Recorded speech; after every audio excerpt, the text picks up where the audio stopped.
A top aide to Vice President Mike Pence had a scathing response to Matt Gaetz after he told a crowd that Pence would never be elected as president. Ooh. Let me just say what everybody here knows.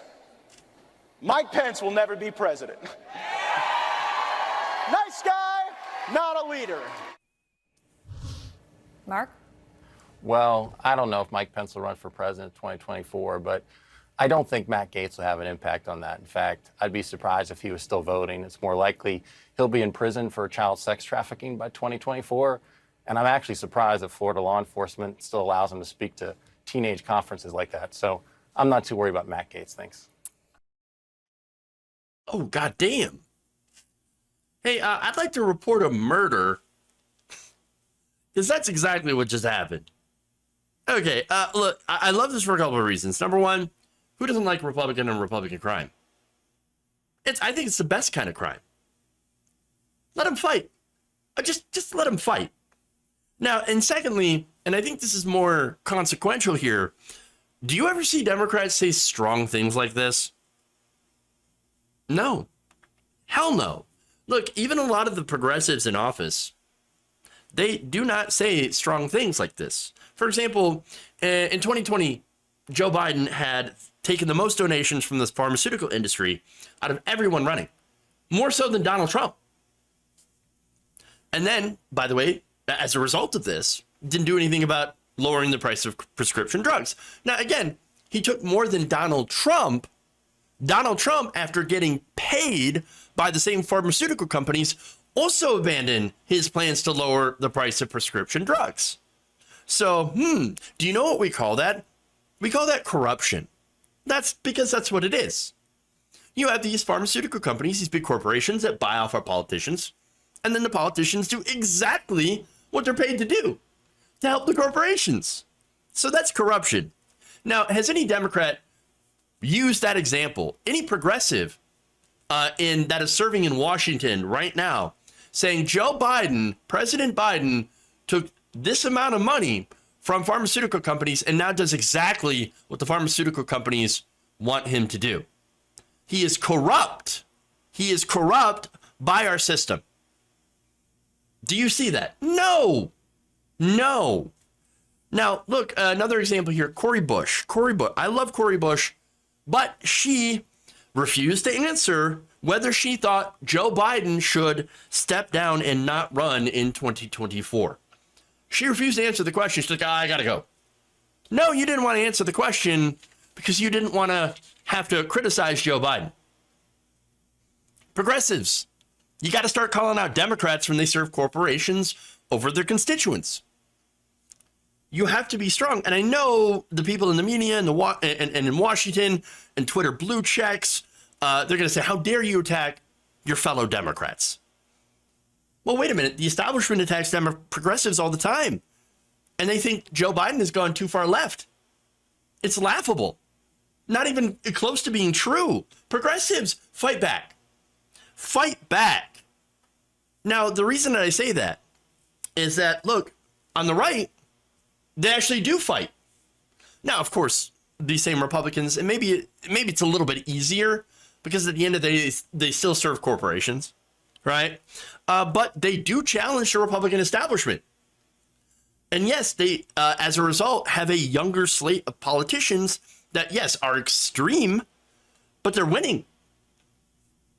But the Democrats, though, we have the same people in power. We've had them for decades with very, very few exceptions.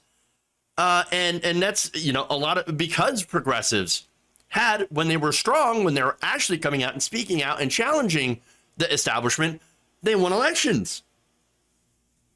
And so, but the problem is, again, we have the same Democratic leadership that we have. And so that's why we're losing as progressives. It's not 1995 anymore, guys. People want Washington to actually do something to help working class Americans and young people. But see, this is why, and this is not an endorsement of Republicans. They are monstrous on policy. Again, definitely not an endorsement. But this is why people look at Republicans and say, well, at least you're fighting. At least you're trying to do something, right? And look, on a lot of their issues, they are winning. To be fair, though, of course, because I got to keep it 100, it is easier to be a Republican because all you have to do is destroy. Destroy, destroy, destroy. Whereas progressives actually have to try to build something. And it is much harder to build something than it is to destroy something, especially when you're dealing with political nihilists like the Republican Party. But again, at least they're fighting for something. And people look at these Republicans and say, wow, hey, they're not robots. They're not out of touch. They're actually fighting back. They're representing me and all my horrible views.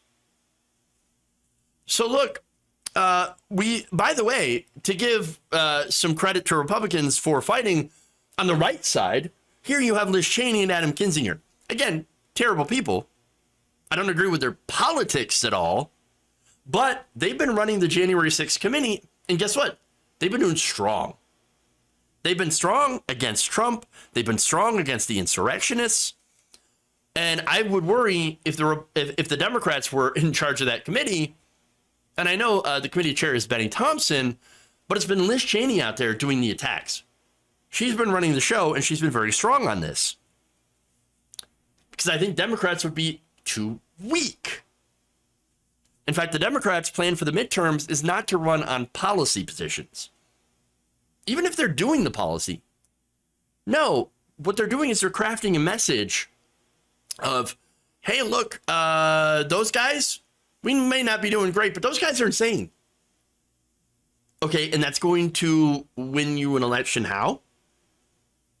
No, the plan is, and I've documented this yesterday, where these Democratic groups, they are funding Republican candidates, the extremist Republican candidates, instead of actually, funding Democratic candidates and funding progressives. They're funding Republicans. They're doing ads for Republicans to elevate the crazy person, to do the Pied Piper strategy. Now, how did that work out? In 2016, not very well. Their plan is, hey, we might not be great, but those people, those guys are nuts. Have you seen the other guys? Have you seen the other guys? Okay, let's see how that works out. Actually, you know what? Let's not see how that works out because it's a dumb idea. Even CNN is calling it out. They're like, oh, that might not be a good idea. And by the way, it is interesting that CNN actually calls it out because who do you think gets all the money from ads? CNN. These cable news media companies, they get that ad spending.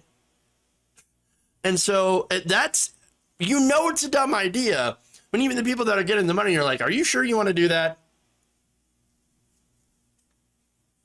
But no, the Pence aide, to get back to him, he's like, Matt Gaetz, you're going to come for me and my boss, which, by the way, again, Mike Pence is a terrible person.